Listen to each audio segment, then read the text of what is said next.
Hello everyone, my name's Peter Towers. I'm the Managing Director of ESS BizTools. Welcome to this regular series that we're presenting on upcoming webinar conversations on business advisory services.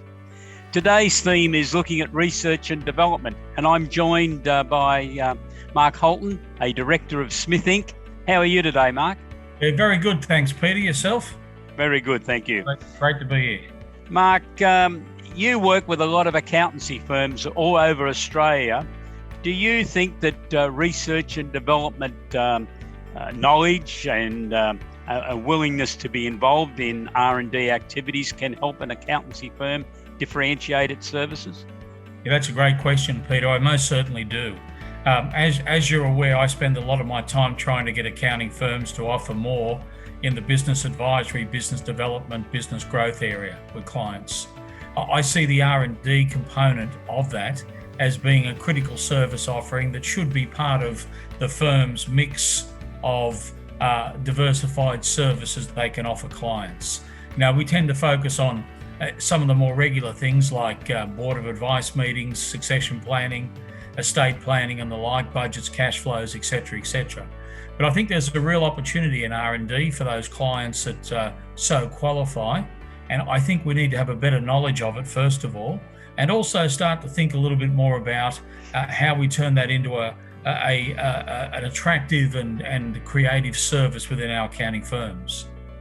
Yes, and at ESS BizTools, we're aware of that. That's why we've developed our new research and development product package, which we have now launched, which gives accountants the tools to be able to confidently have these discussions with their clients, because many of the people who emerge in research and development started as very small operations, many of them as individuals or small partnerships, and that gives an opportunity for the small and medium-sized accountancy firms to be able to have a conversation with them and perhaps keep them as growing clients within their firms, so that the accountant could grow with their clients in offering these types of services.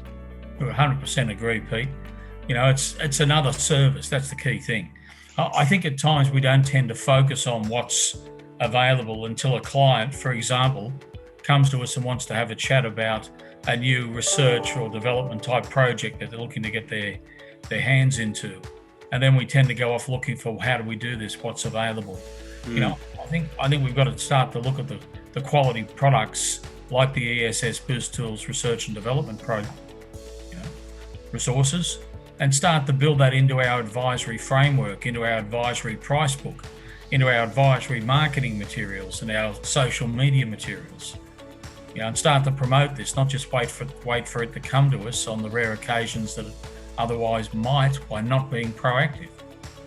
Yes, and it can flow into what we're calling a trifecta of opportunities for accountants, because a client that's gone through the research and development process, and they firstly have to be incorporated as a company, because that's the only entity that can claim these taxation benefits, but then they could possibly be eligible to obtain a government grant of up to $1 million called the Accelerating Commercialisation Grant. And there's always the opportunity that these companies are then going to be very attractive for the early stage innovation company status. Now, that's a fair bit of extra work for accountants, but there's also a significant amount of fees that they can generate from these services, Mark. Yeah, Pete, 100%. You just hit the nail on the head. It's an awful lot more work, but there's an awful lot more benefit. You know, and it helps develop the consulting side of accounting firms' business. And from that, obviously, would come other opportunities. Oh yeah, as those clients grow, the accountancy firms got the opportunity to be growing with them. And I was reading a report the other night about where some experts believe the Australian economy is going to go in the next year or so, and that was very positive. The economy starting to move on, and I think what that's going to mean is there's going to be more opportunities for accountants, employed accountants, to seek employment elsewhere. So firms need to be aware of creating interesting work, I think, to keep younger accountants involved in the professional service firms. Yeah, again, agreed, Pete. Single biggest challenge I'm seeing out there with accounting firms is finding and retaining staff. And this is an area that you can get some real interest from your accounting team members to want them to be more motivated, because they're doing something else other than tax. And let's face it, tax can be a bit mundane after a while. Heaven forbid, Pete, wash your mouth out with soap. It's a wonderful, sexy thing doing tax returns for the rest of your life.